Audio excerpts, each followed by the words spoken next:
Oh, he's taking a chair. Oh, I saw it on the day. I wasn't there, but I saw it. That's right.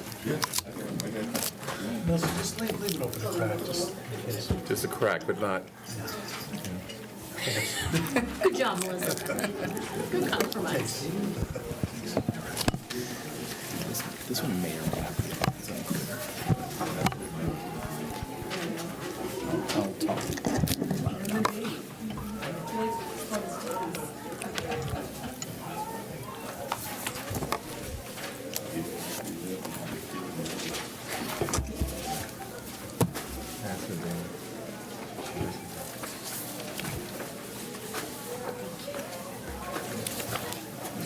Ready to go? I don't have a watch. Yeah, we're ready. Okay. Good evening. Welcome to the Select Board meeting of May 21st, 2019, right before town meeting. First thing, I'd like to make two announcements. First announcement is a statement from the chair, but that the entire board has signed off on. And it reads as follows.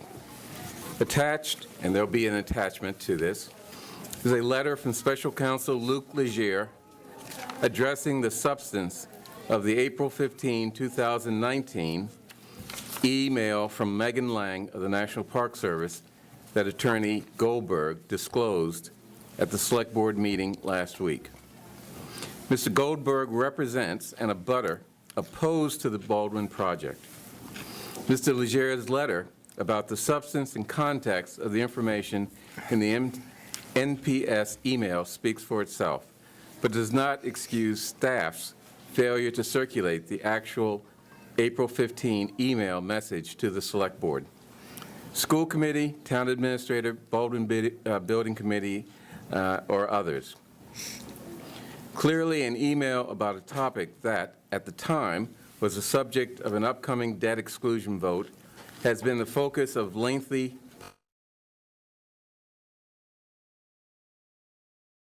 debate.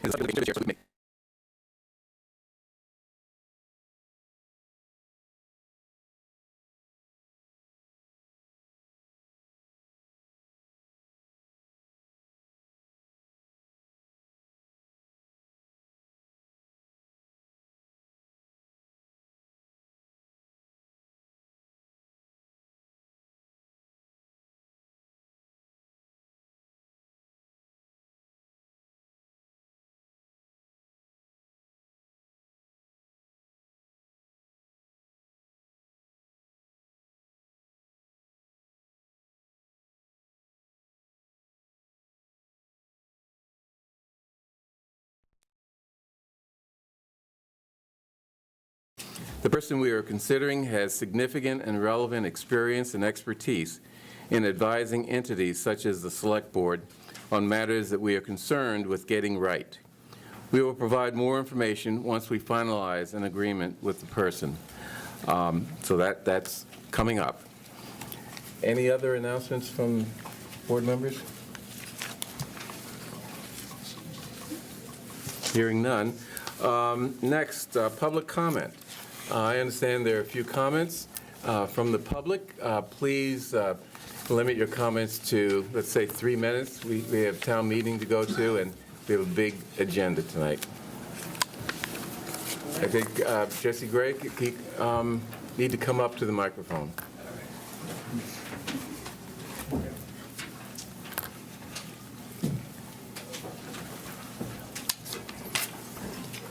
All right, thank you. My name is Jesse Gray. I'm town meeting 10, precinct 10, and a Driscoll dad. And you've heard from me before. I'll be very brief.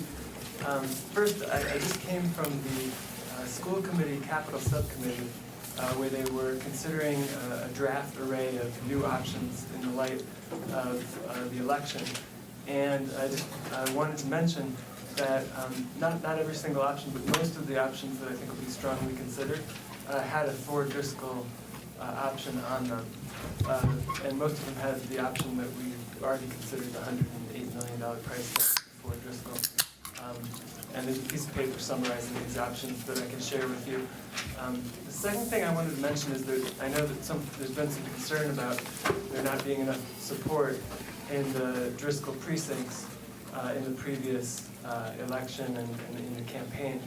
And I think that's a fair criticism, so I wanted to address that. And it's true, I think the town meeting members that are actually Driscoll parents, I think most, if not all, of those town meeting members, including myself, actually sat out the campaign. I voted yes, but I did not campaign for yes. And the reason is, as you know, I was pushing warrant article 23 through the advisory committee, and in the process, I was actually meeting all the advisory committee members, and I was heavily lobbied against a yes vote by most, if not all, members of the advisory committee that I was lobbying about my warrant article. And that really affected, I have to say, it really affected me. It affected a lot of people within the Driscoll community. And I feel an organic repolarization and a surge of energy now that people are able to think of this project on its own merits independently. So I really think it's a very different situation now. And I thank you very much for considering for Driscoll and for, in general, making all the hard decisions. Thank you. Any other comments? Regina. Pardon? Oh, hi, Regina. May I Yes. stay here or should I go there? You need to go there. It's the rule.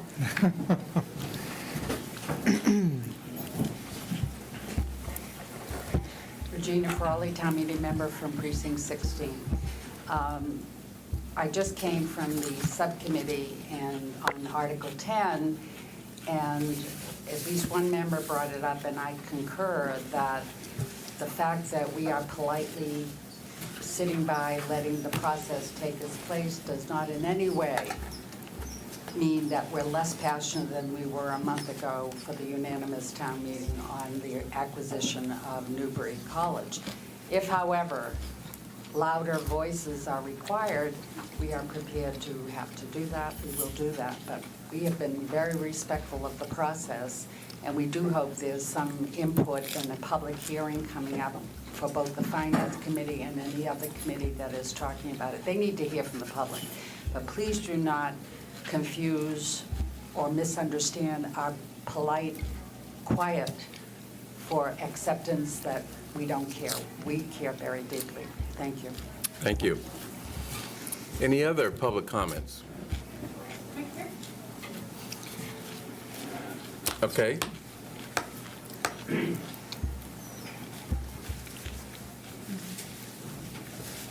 Hello, my name is Kim Loscalzo. I'm from precinct 10. I'm a Driscoll kindergarten mom. I just want to say hello. I saw you guys last week, and I appreciate all the hard work you guys did. I also just wanted to say I'm here to represent all the people out there that couldn't all fit in here. You're the Driscoll people that I did work hard on the Yes campaign, and I'm continuing my effort on this campaign as well, and we just wanted to show you the support for moving Driscoll forward, and thank you for your time. Thank you. Any further comments? Thank you. I'm Julie Jetty, Baker parent, precinct 15, or 16 rather, and I was heavily involved in the Yes campaign. As someone who was heavily involved in this campaign, which actually put a renovation and expansion of Driscoll on the ballot, I did not see unanimous support across town for a four-section Driscoll. I knocked on hundreds of doors over the past few months, and I met almost no one outside of precinct 15 who talked about traffic, park access, walkability, redistricting, or anything else that the opponents of Baldwin lobbed at that project. I heard people talking about taxes, affordability, and override fatigue. So the idea that people were voting against Baldwin or against bundling was just not what I was running into when I talked to voters. What we did see after the votes were counted and we sat down and analyzed this was that yes passed in the precincts where we had significant parent volunteers. The override lost by nearly 300 votes in precincts 10, 11, 12, and 13, which is where Driscoll students are from. And I would add, those are precincts that would not have been impacted by any of the perceived negative impacts of Baldwin. In precinct 11, the only Driscoll precinct where yes prevailed, it won by only 41 votes. We also had two tireless campaigners, you know her, Judy Myers, and you know them, Judy Myers and Nancy Daly, in precincts 12 and 13, and we still lost those precincts. Driscoll school parents didn't participate actively in the Yes campaign in large numbers, and we know that would have resulted in a new Driscoll. If Yes had passed, we'd be moving forward with construction design on Driscoll today. If there was so much enthusiasm for this project, I don't know where the parents in the hall were before leading up to May 7th. In contrast, we had significant parent involvement from the Baker, Pierce, and Coolidge Corner schools, and Yes won in the precincts representing those schools. I assume Yes won there because those parents and neighborhoods saw the value of a town-wide solution. None of those schools had renovations or expansions on the ballot. We still need a town-wide solution, and adding 10 classrooms for over $100 million at Driscoll just doesn't do that. I want to be clear, I'm not here to denigrate the Driscoll project. I spent hours of my life over the past few months campaigning for it. I think it's a beautiful school, and I would love to see it built. But I think that for many of us I speak for many of us on the Yes campaign when I say that we're not going to line up and support a one-school project that doesn't solve the overcrowding problem in town. I saw significant override fatigue when I was campaigning, and we need to approach the next override with some hope for a town-wide solution that actually passes. So I'm asking you tonight to please take the time, like less than 10 years, but more than 2 weeks since the election, to consider, with the advice of the school committee, how we're going to solve this problem for our entire community and for all of our school kids before going again to the voters for a partial solution. That's all I got. Thank you. Thank you. Could I have something on a different topic, please? It just came up outside. Okay, very quick. It's housekeeping kind of thing. When I did the socials at the library, we discovered that people felt that they could come if there was an available wheelchair there, so that they wouldn't have to lug that on top of the person they were dealing with. And that worked out very successfully. To this day, there's a wheelchair there. When I was coming in the room, there was a person outside who was out of breath, and she was wondering where the elevator was, and it was quite a distance away from here.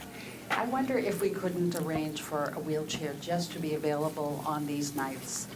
Maybe nobody will ever use it, but maybe they will. Tonight would have been a night when somebody could have used it. Thank you. And I would think the health department could help with that. Okay. Dr. Jett is in the audience. He heard that, and we can talk about that later. Jules, what? Question, are you taking public comment on items that are on the agenda? No, we'll bring it up during the agenda item, I would think. I'm sorry. Article 3, or item 3F is something that I was interested to comment on. I'm just wondering whether now is the time to do that, or when No, I item 3 think comes up. you can make a comment. Remember, we're running out of time, so make it brief. Yeah, so I'm Jules Milner-Bragi. I am a resident of Aspinwall Hill and a town meeting member from Precinct 12. Item 3F concerns grants of, grants of location regarding utility work to install electric car charging infrastructure on Beacon Street. As someone who was the petitioner for warrant Article 23 at the November 2018 town meeting, and one of the co-founders of a new affiliate group of the Green Space Alliance, the Friends of the Beacon Street Bridle Path, which is interested in seeing restoration of the non-car, non-train right-of-way, which is substantially in the location of that electric car charging infrastructure. I just wanted to say that we have had some productive discussions with members of the Select Board and town staff, and received a tremendous amount of really wonderful support for a recent event to try to do some community engagement regarding that space and its potential a restoration as not a horseback riding path necessarily, but more of a bicycling, scooting, jogging path.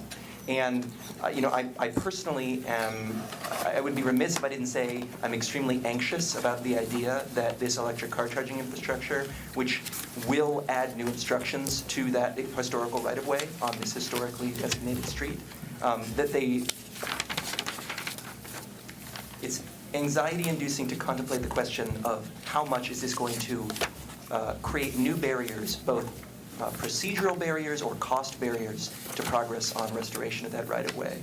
And I just wanted to say that we stand ready to work with the town staff and with the select board to support efforts to move that forward expediently. At our the wonderful event, which was supported by the police department and the transportation department and DPW staff, we collected quite a bit above 100 comment cards from participants who came to the event, expressing their feedback about how the demonstration, how they perceived it, and how they would like to use that space. These are folks of varied ages and abilities, using quite a variety of modes of transportation beyond just bicycling and conventional walking.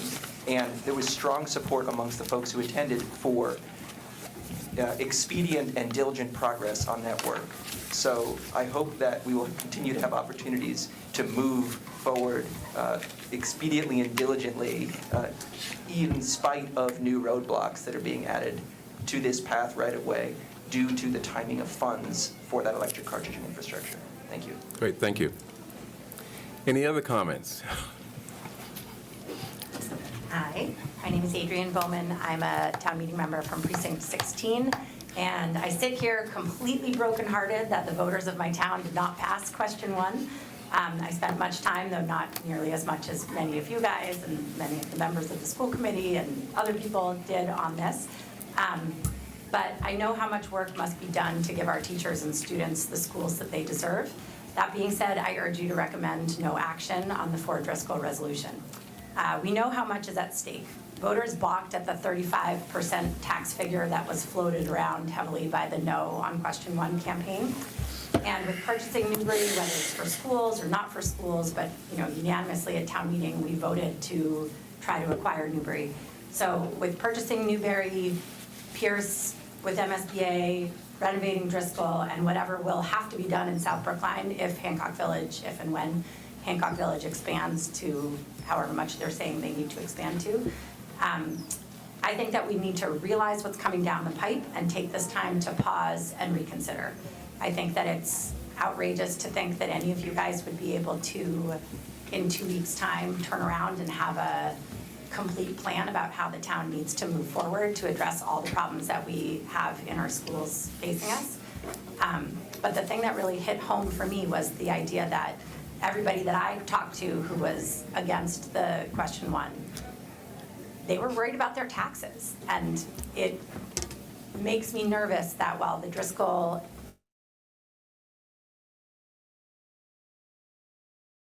renovation that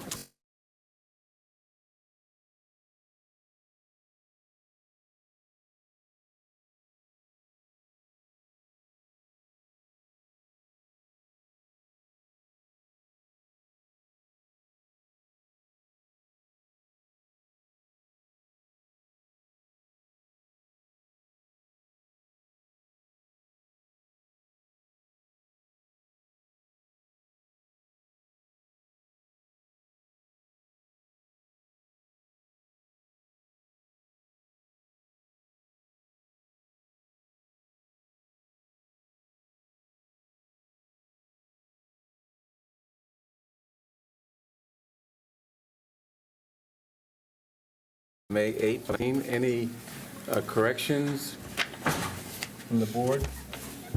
Okay, vote approval of the minutes. Mr. Franco? Aye. Ms. Heller? Aye.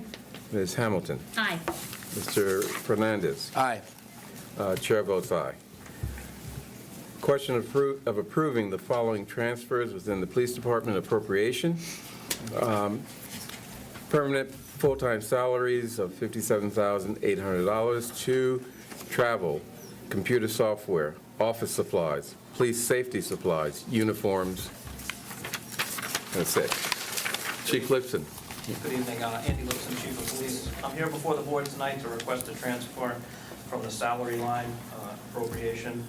The transfer will support the purchase of a case cracker computer and software for the criminal division, upgrade of police uniform patches, nameplates, etc., based on the current agreement and collective bargaining agreement with the union. Renewal of several office contracts for the traffic and administrative divisions, the purchase of a laptop for community-based meetings and presentations, and conference expenses for the dispatch department, as well as additional course training and membership. Any questions? Are we, Pardon? briefly, are we changing our patches? We have. We have, so it's, They were updated, and nameplates were part of the Okay, so that was part of it. contract negotiations, so all Got it. officers will be wearing nameplates. terrific, thank you. Now, are officers allowed to cover them up? No. Okay.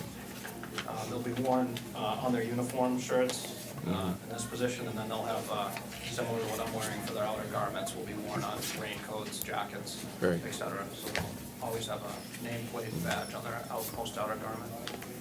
Good. Okay, approval of the transfers within the police department, Mr. Franco? Aye. Ms. Heller? Aye. Ms. Hamilton? Aye. Mr. Fernandez? Hi. And chair votes aye.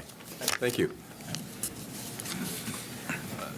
Question of approving the following transfer within the Health Department appropriation from full-time salaries of $3,250 to office supplies, education training, professional dues, membership, and in-state travel. Dr. Jett. Yes, good evening.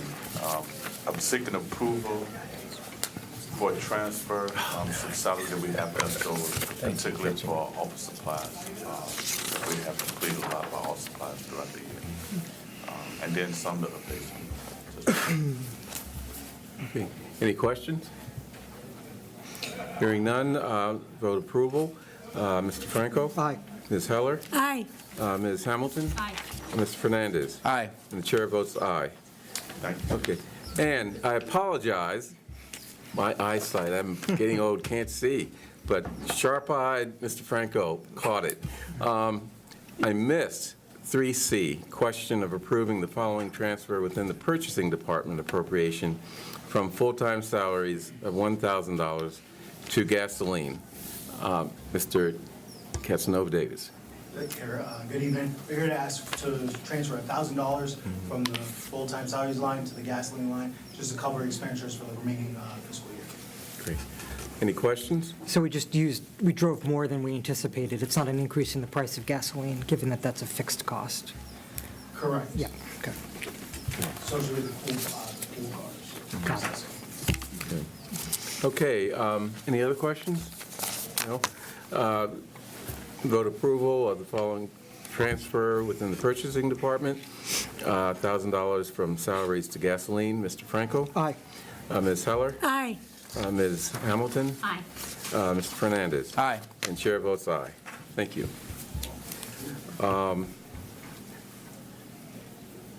Okay, do you have another one? I'm going to be on for the next one. Fire department, okay. Question of approving the following transfer within the fire department appropriation, $36,300 from motor vehicles to electricity and natural gas.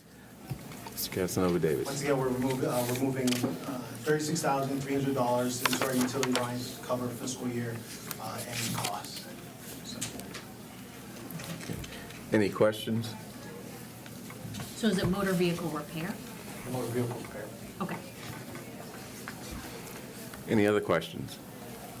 Hearing none, vote approval of transfers within the fire department appropriation. Mr. Franco. Aye. Ms. Heller. Aye. Ms. Hamilton. Aye. Mr. Fernandez. Aye. Chair votes aye. Thank you. Okay. Next, question of approving the electric vehicle make-ready program, site license agreement, and electric vehicle charger site host agreement with Eversource Energy to allow for the installation of the required infrastructure for the Beacon Street EV program through the Make-Ready program. It's a mouthful. Mr. Crane. Todd Crane, Transportation Administrator for the town of Brookline. The board will remember that I was before you in April to give you an update on the EV portion of the Green Beacon Street project. This EV portion has been worked on for over 2 years, and it is a public-private partnership utilizing grant money from Eversource's Make Ready program to install conduit and electrical work, conduit and electrical power for 50 spaces along the Beacon Street median to make them EV ready.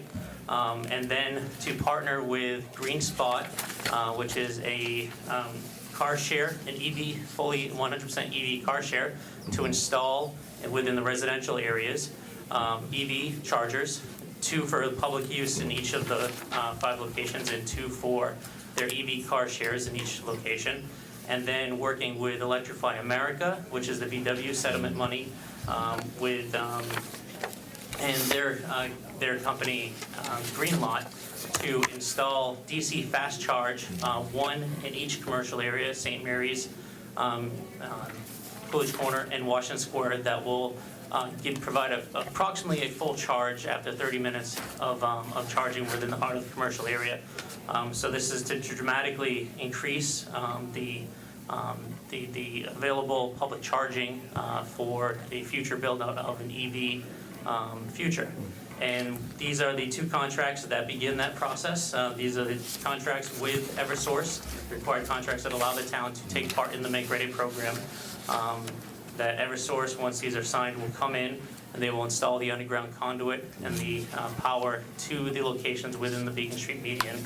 Following that, the companies will come in and install the EVs. Those two agreements with those companies will come before you within the next several weeks to execute those contracts as well. But this is the first contract that has to be entered into. Any questions? So, I mean, it sounds like Jules. I didn't want to say Jules, but anyway, he mentioned some obstruction to the bridle path that would result from this.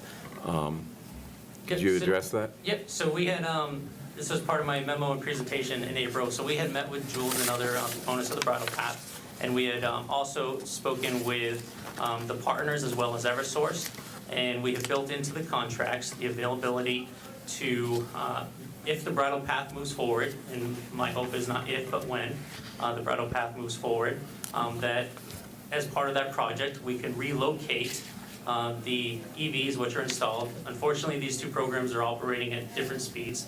However, they do work well together as part of a greater vision of Beacon Street. So as part of those eventual construction contracts, those EVs will shift 10 feet to build the bridle path. So this is all built in. We've also built in, those of you who were there Saturday probably got to experience a great event. And what we've been talking with Jules is to actually stage several different trials and pilots up and down Beacon Street to show how it looks at all different, sections of the median. And so we built in the ability of the town to order the EVs to be removed and the EV charges to be bagged for any special events, pilot programs, trials as well. So we've done long-term safeguards as well as short-term safeguards. Okay, good. Any other questions? Heather's got one. When is Beacon Street due for kind of a resurfacing project? When was it last redone? How much money was it? And like realistically, in our list of street prioritization, when might it come up again? So Beacon Street was a TIP project that was done, I believe, starting in 2006 and ended approximately 2008, 2009. And it was the entire reconstruction of the entire roadway from border to border. At St. Mary's to Cleveland From Circle? St. Mary's up to Air Road at Cleveland Circle, as well as roadways, sidewalks, new street lights, all the plantings you see, the curb extensions, crosswalks, et cetera. It is not within, there's some preventive maintenance in terms of the crack sealing or micro surfacing of small sections within the next 5-year plan that we have from our consultant. However, a wholesale reconstruction is not in the near future. Okay, any other questions? Excuse me, wasn't that, a lot of that funded by the state? Yeah, so a TIP project is state and federally funded. Correct. So the vast majority of that money was state and federally funded. I have another question. How much disturbance of the roadway will installing these EVs make? These EVs, it's all contained within the median, so it does not go into the travel lanes. And it's all along the gutter line, the curb line of the median. So no danger of encountering gas leaks? No, there's no gas in the medians. Okay. Okay, seeing no other questions, move approval for the Electric Vehicle Make-Ready Program Site License Agreement and Electric Vehicle Charger Site Host Agreement with Eversource Energy. All in favor, Mr. Franco? Aye. Ms. Heller? Aye. Ms. Hamilton? Aye. Mr. Fernandez? Aye. Chair votes aye. Thank you, Mr. Green. Okay, next, question of approving and transmitting to the Advisory Committee the request from the Department of Public Works, Commissioner Andrew Papasturgeon, for a reserve fund transfer in the amount of $1,750,000 associated with snow and ice removal for the winter of 2018-2019. Papasturgeon. Chairman, Commissioner Andrew Papasturgeon, Department of Public Works. Now that you got through all the little stuff, let's talk about the big stuff. Snow and ice. I come before you this time every single year after we've reconciled our books and scoured them for potential surpluses to cover some of the snow deficits. As you will remember, Town Administrator Clark invoked Chapter 44, Section 39F back in January, 39D, back in January, that allowed us to deficit spend the snow and ice budget for this current season. We didn't have a terribly bad winter, however, we did have 47 inches of snow this past winter, over 21 events. 13 of those events were ice-type events that required us to do a heavy amount of sanding and salting and the use of brine. And the balance were we did have 8 snow events that totaled 47 inches. So we did have just a little bit more than what we call a normal winter. A normal winter for us is about 42, 43 inches of snow. So while the deficit is large, it's not as large as it has been in past years. It's not as large as it has been in the last 2 years, and not even a third of what it was back in 2015 when we had over $3.2 million in deficit. The difference this year is that because we were at full complement in our personnel budget this year, we worked very hard to keep our vacancy rate very low. We weren't not able to cover as many of the expenses this year from our own budget as we have in past years. So therefore, this year, I'm coming before you and asking for the entire amount from the reserve fund without any corresponding appropriation transfer from within the budget.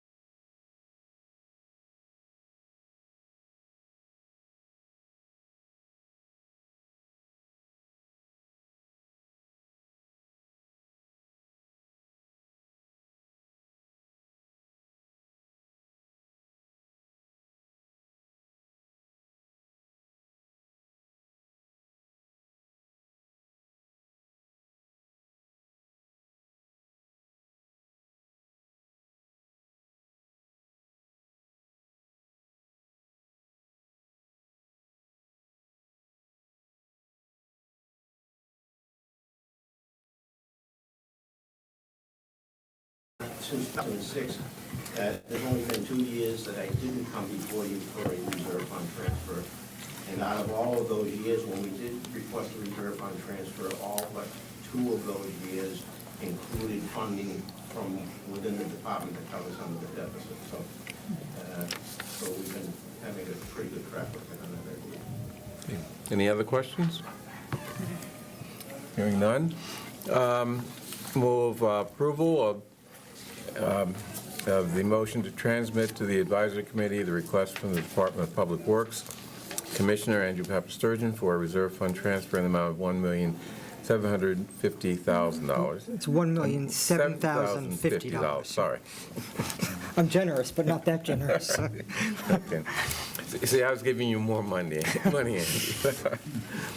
Although I would have been caught later on. Okay, associated with snow and ice control for the winter 2018-2019. Mr. Franco? Aye. Ms. Heller? Aye. Ms. Hamilton? Aye. Mr. Fernandez? Aye. And chair votes aye. Thank you for that. Okay, so next, question of Mr. Papastergian again. Question of approving and transmitting to the advisory committee the request of the Department of Public Works Commissioner Andrew Papastergian for a reserve fund transfer in the amount of $275,000 associated with single-stream recycling processing costs. Oh, explain this. I've been trying to explain it for a while now. It's the China problem, right?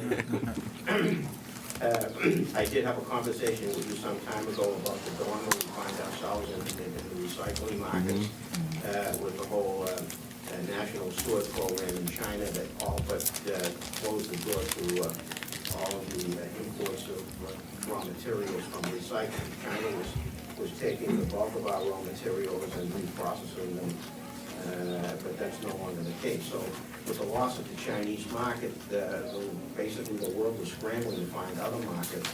And as a result, based on the conditions of our contract with the solid waste systems, we went from a condition where we were receiving anywhere from $7,000 to $10,000 per month in revenue from recycling products to now paying almost $30,000 a month in processing costs.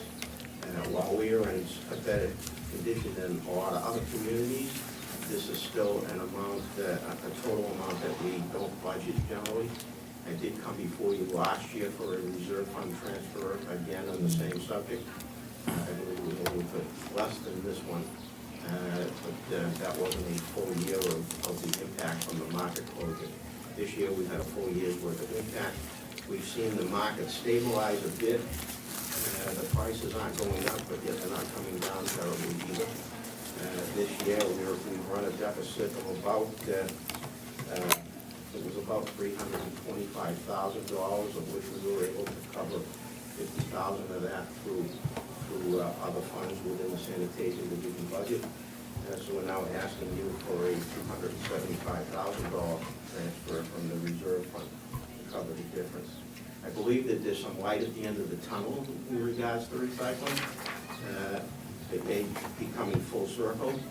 Unbeknownst to all of us, the Chinese businesses have been buying up paper processing plants in the United States that have either been mothballed or been closed over the years, and are now refurbishing those plants and opening them in the United States to then take our raw materials within our own country.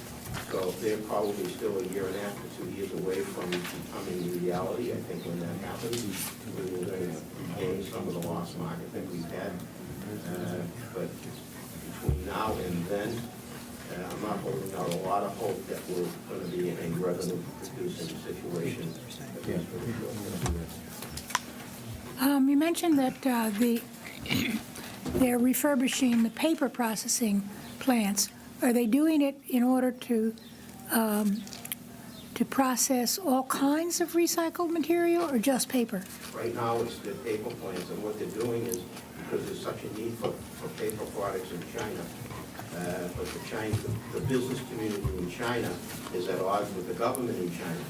So when the government closed off the raw material market, it forced the Chinese business to look elsewhere. Now, they've come here now, buying up our plants, are going to take our recycled paper and process it into high-grade pulp and ship it back to China, where it's going to be processed into finished material. I wonder what the carbon footprint of that is.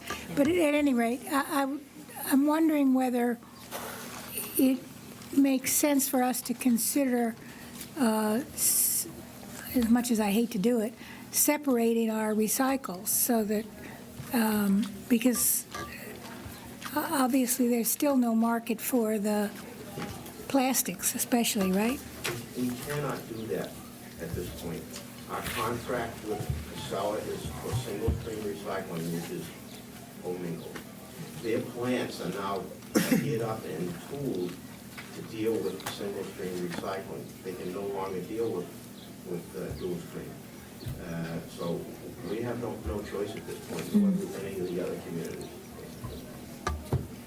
Okay, any other questions? Hearing none, move approval of the transmitting to the advisory committee the request from the Department of Public Works for a reserve fund transfer in the amount of $275,000. Mr. Franco. Aye. Ms. Heller. Aye. Ms. Hamilton. Aye. Mr. Fernandez. Aye. Chair votes aye. So we're running out of time, and I think Mr. Franco has a proposal that help us. I think we should take Article 9 out of order. I know there are a couple of motions, and I believe town meeting's going to take it up tonight, so I want to make sure that we give town meeting the benefit of our collective wisdom on Article 9. Of our 2 cents. Okay.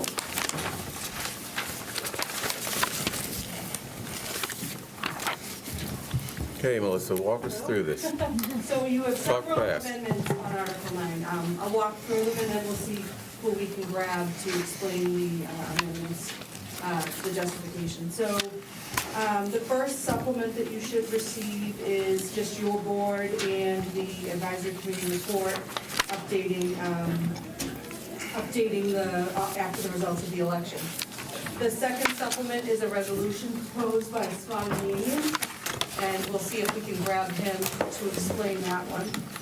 The third is amendments offered by Kathleen Scanlon on 2 items in the special appropriation line, the item 36 and 69. The fourth supplement is an amendment offered by Janice Kahn on items 39 and 43, also in the special appropriation list. Supplement number 5 has been rescinded, a compromise was worked out between the petitioner and the town. The supplement number 6 is a motion on the Ananian resolution, essentially looking to refer the Ananian resolution to the school committee. And we'll see if we can grab David for you as well. And then you should also have a motion from Stanley Spiegel, which will be supplement number 7.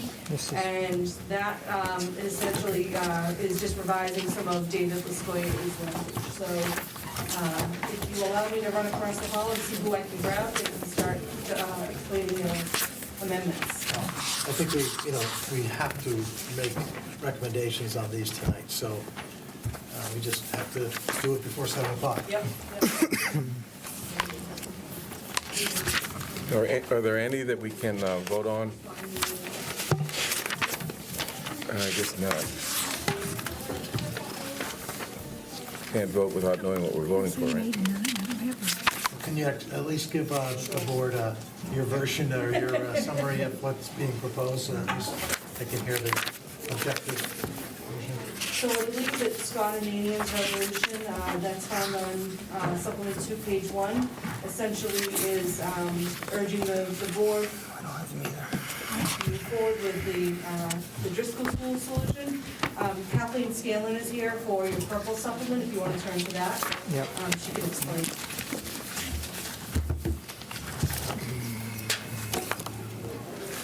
So I have 2 amendments for Article 9. The first one is for the fire station renovations, and the second one is for Pierce School. For those of you who don't know me, I'm an architect that works in K-12 school modernizations and new construction, and I do plenty of big projects. I'm on the Select Board Climate Action Committee that Nancy co-chairs, and I'm a member of the Net Zero 9 School Committee, so also chaired by Warner. And the goal of that committee was to research and advocate for ways to achieve net zero on school projects. So we collaborated with staff from the beginning, planning, building department, along with representatives from the school department and the school committee. Since the committee started in 2016, we've experienced dramatic changes in awareness, understanding, commitment to climate change. And during that time, I'm just going to present a brief timeline leading up to explanation here. I was the co-petitioner for warrant Article 21, which you should remember, in the fall of 2017, where the goal was to reduce energy consumption to ensure better net zero practices, which was unanimously passed in town meeting. In 2018, the Brookline Select Board adopted the Climate Action. Ms. Scanlon, instead of going through a timeline there, we're really running out of time. So if you can get, get to the point. So here we are in 2018. Apologize for that. That's okay. We're in 2019, we've got another town meeting, and we still currently do not have a green policy around staff guiding their decision-making on building projects. and how to make the most of construction dollars to achieve our sustainability goals. So because we don't have a policy, I've met several times with Dan Bennett and Charlie Simmons from the building department, who would do this work and have drafted the amendments to give them as much flexibility as possible. So I'm talking about the language in both amendments that says to the greatest extent possible. So when I submitted the amendment, I wanted to be clear as possible. It's not acceptable to build the status quo with fossil fuels, period. Staff must study alternative fossil fuel-free systems and evaluate if they make sense technically and financially. We need to send a clear message. We don't build fossil fuel heating just because anymore, because we don't want to spend money ripping it out in 20 years as we move away from gas systems. This amendment was carefully drafted not to require expensive changes, but rather to be sure that the building department is both directed and authorized to look at this in the context of our long-term climate plan. The condition is drafted so the controller will be able to release the funds not after making some complicated assessment of cost, but simply if the building department can show them a copy of the study or cost comparison he's done showing he's looked at a green option. As an architect, I now work on a few projects for GGG, Garcia, Galuska, Sousa, the same engineers working on our school projects. Asking them to look at green options in the context of a project does not require time or money. Excuse me. So let me just cut to the chase. Has MSBA addressed this issue for us? I have not received a response yet from UNSDA. Okay. I sent the request to them after we got to the amendment. Okay. So I mean, it's not reasonable for it, okay. So I did hear from a board member on MSBA, as well as a lead consultant who works extensively with MSBA on school projects. And this is one of their goals, to move more in this direction. Okay. So they didn't anticipate that this would be a problem from MSBA, but we don't know if anything would be reimbursed. Okay, we don't know what the rest of the board. Until June 1st. Ms. Hamilton? So $2 million is a lot of money. Have you identified where within the budget it's going to come from? And did you work with town staff to kind of talk about where this money might come from? I reached out to town staff. I have not worked with anyone regarding the budget. So only from the sustainability side and the building department were the only meetings that everything was arranged. And then with David Pollack, the then chair. What's the projected impact on the projects? Are we talking about any sort of delay, or can we fit it into the existing timeline? So the HVAC project is kind of morphing right now. The GGD study we had decided to pause the existing HVAC project because a broader scope presented itself with some of the additional accommodations that we were looking to do with contaminants in the fire stations. So we are currently looking at that study and still refining the scope. So at this point, I would want Charlie to speak to the cost in terms of what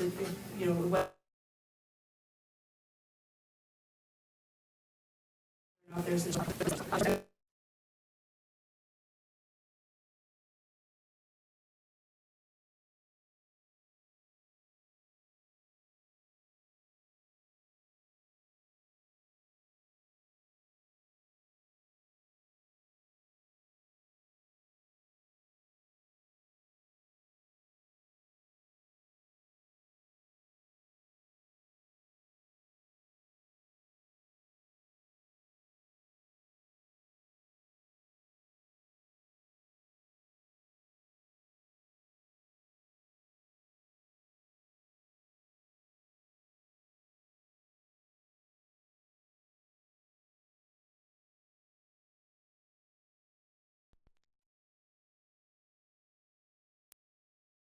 It's to the extent possible. And we're asking that budget amendment presented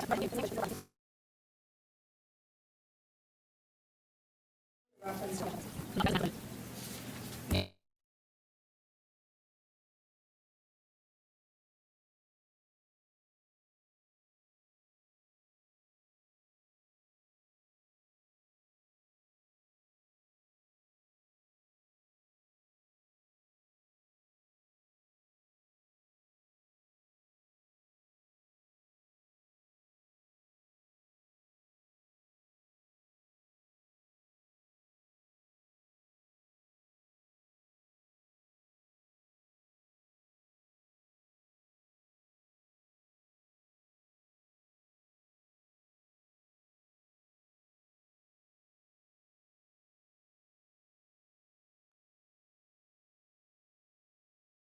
going to be for these projects? So this is the amount of money that we have allocated for Pierce.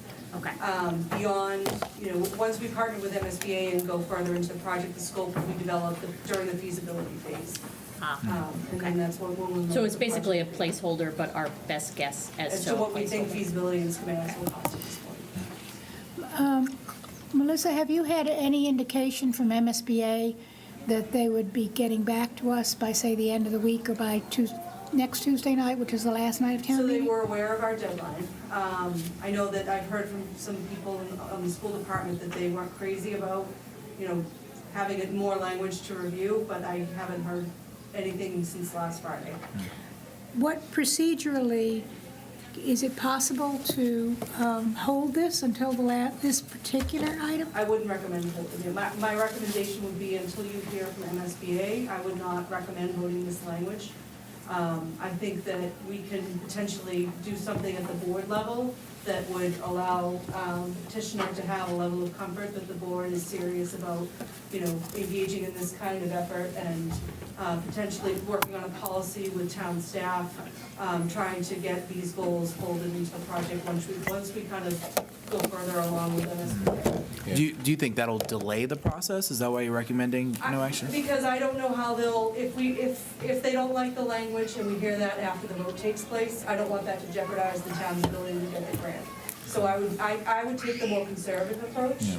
Obviously, it's the board's choice whether or not they want to go with this language. Okay. Well, what is, if we delay this until the November town meeting, say, is that a problem?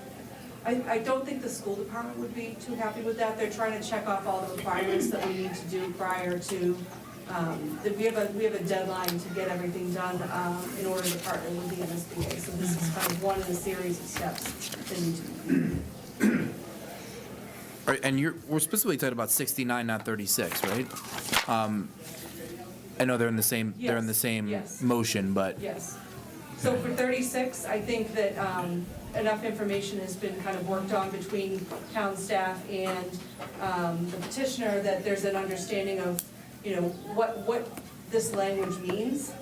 But I think that we're still trying to refine what the cost impact of this language might be as well. And there's no reason why we couldn't implement these things even in the absence of this.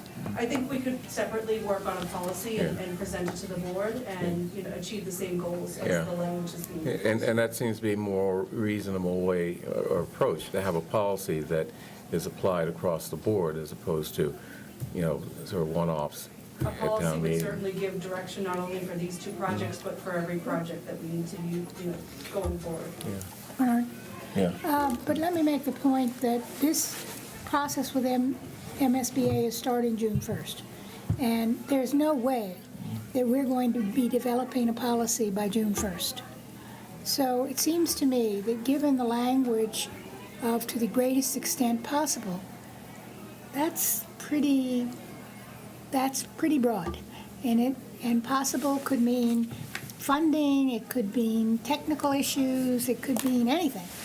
And so really, I think, to signal to MSBA, but also to the community, that we are serious about our commitment to the environment and our commitment to zero carbon emissions, that we ought to adopt this. I mean, I'd be willing to put it off till the last night of town meeting if you told me that that was possible, but you said it's not. So I It says think, not advisable. pardon me? I'd like to wrap up the budget tonight, my preference. Okay. Okay. Well, again, I think that the fact that the petitioner has included that language to the greatest extent possible, it is really means that it doesn't have to be exactly this way or exactly that way. And my understanding, talked informally to a board member of MSBA, that they are pursuing many different schools with zero carbon emission plants. So Okay, I think the problem was without an explanation behind the motion, it was hard for them to understand what the intent of the language was. Okay.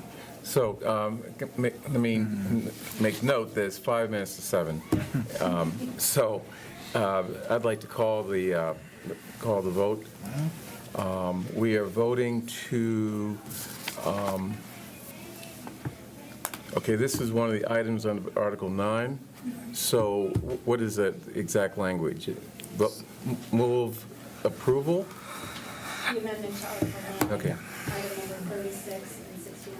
Okay. You could also separate it out and take them separate. Okay, any reason why we separate it? Okay. Move approval of Article, of these two items under Article 9. Mr. Franco? Abstain. Ms. Heller? aye. Ms. Hamilton?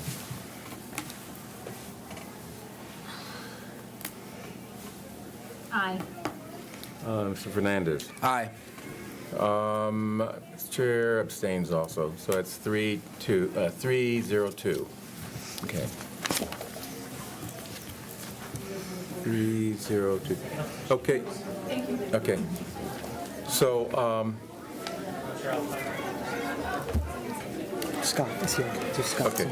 So Scott, come on up and talk about Article 9. We're running out of time. 30 seconds. Very, very brief. Okay. I'll just let you know that the advisory committee voted against referral by 6 to 21 to 0. Voted for the resolution 18 to 9 with one abstention.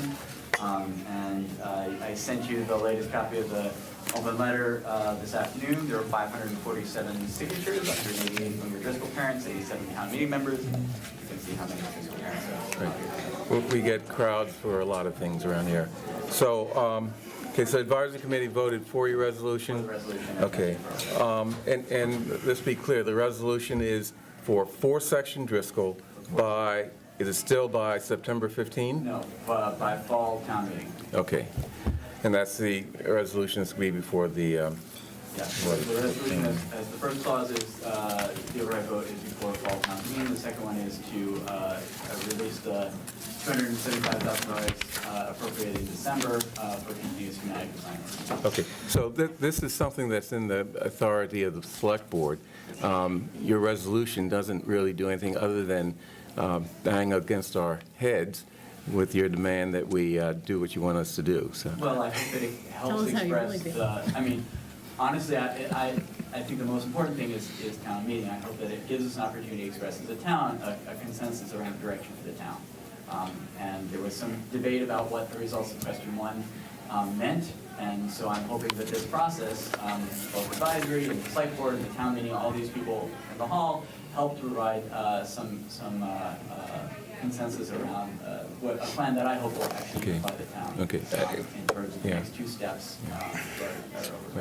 So it's a non-binding resolution. Non-binding. I'm going to vote for it, but I want to make it abundantly clear to anybody that listens that I am open to exploring something larger than a 4-section school, a 4++, perhaps locating some BEEP classrooms or RISE classrooms or some classrooms beyond 4 sections. So, Clear intention in writing it was that it be read as 4 K-8 sections, which does not include adding additional classrooms for various purposes, just not another K-8 section.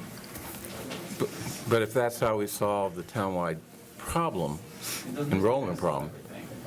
Well, no, if an additional section is how you solve the townwide problem, that's, Let's vote. what do you think? It doesn't solve the townwide problem. The townwide problem is 40 classrooms. Right. This Driscoll, in its current form, is perhaps 8, perhaps 10. There have been, different numbers. But Another an extra section would is would 9 add- more classrooms, and that's So I not, just came from the school committee meeting. They presented a menu of 7 options, almost all of which included Driscoll 4 as one part of a complete solution. It's safe to say that they don't have, a grand plan. The one which did not was using Newberry as a one silver bullet solution to all our problems. And the other one which did not included a 3-section school at Driscoll, which I think we can all agree doesn't actually help us in this point. All the other options presented included a 4-section Driscoll school. So I'm going to call the question. I think we need to move on. 30 seconds. Okay, so the question has been called regarding item 67 of warrant article 9. As Mr. Ananian described it, a vote in the fall. Driscoll, for which Mr. Franco and I agree, does not mean, 4 sections. It means adding sufficient capacity so it's a solution to not just one community's problem, but town-wide problem. Mr. Franco? Aye. Ms. Heller? No, I'm constrained to vote no because I believe we ought to have a full plan on the table before we go ahead and spend any money. Mrs. Hamilton? Aye. Mr. Fernandez? Aye. I'm going to vote no for the same reason as Ms. Heller, that we need to have a plan on the table that deals with our problem, which is a town-wide problem. It's not a Driscoll problem. And I think we can come up with that plan. I wish that this community had faith in the board to do that. We are going to do that along with help from the school committee. So therefore, if I haven't already done so, I vote no. Okay. So it passes 3-2. Thank you very much. Okay, thank you. I see Janice here. Yeah. 3-2. Ms. Khan, you have 15 seconds, Thank you, Mr. Chair. or however much you push me beyond that. That's fine. I will make this pretty simple. It's pretty straightforward. It takes an element out of the Woodland Road traffic calming project and puts that $133,000 into, in my view, a much more useful bucket of money for the town. Puts it into sidewalk repair. So this traffic calming has a public process to it, but this particular element was not done within that public process. It was first revealed to the public at a Transportation Board meeting on February 25th, and the Transportation Board approved it, even hearing almost unanimous opposition to this particular element.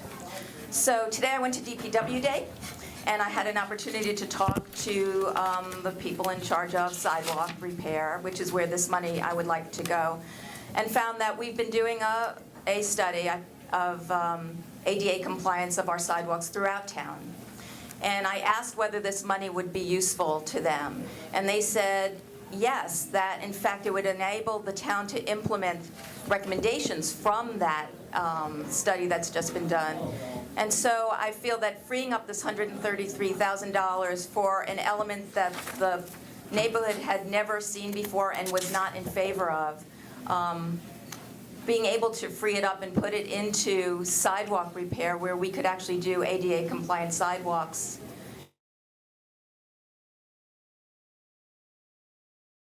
in the town.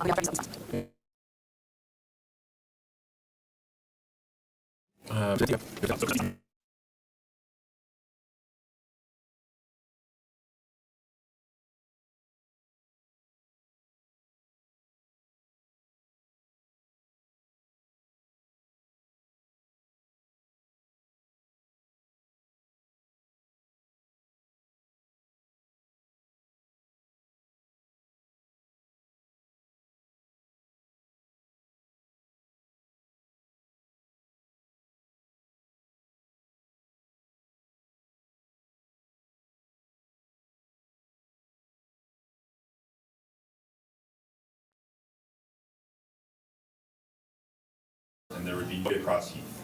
We're saying, let's put a crosswalk there so that folks can get to the north side of Heath Street and go to the east or the west as they see fit. The island that we're proposing is a very common element throughout town. This is a picture of one at St. Paul and Aspinwall. There are some at Lee Street, actually multiple locations on Lee Street. So there are some in North Brookline, there are some in South Brookline, there are some on really busy roads and some on less busy roads. Here's the most recent one that we did at Cly and Weed. So very common element, hardly an imposition in any way. There was an earlier proposal to have pedestrian actuated buttons where there would be a flashing white light when the pedestrian hit the button.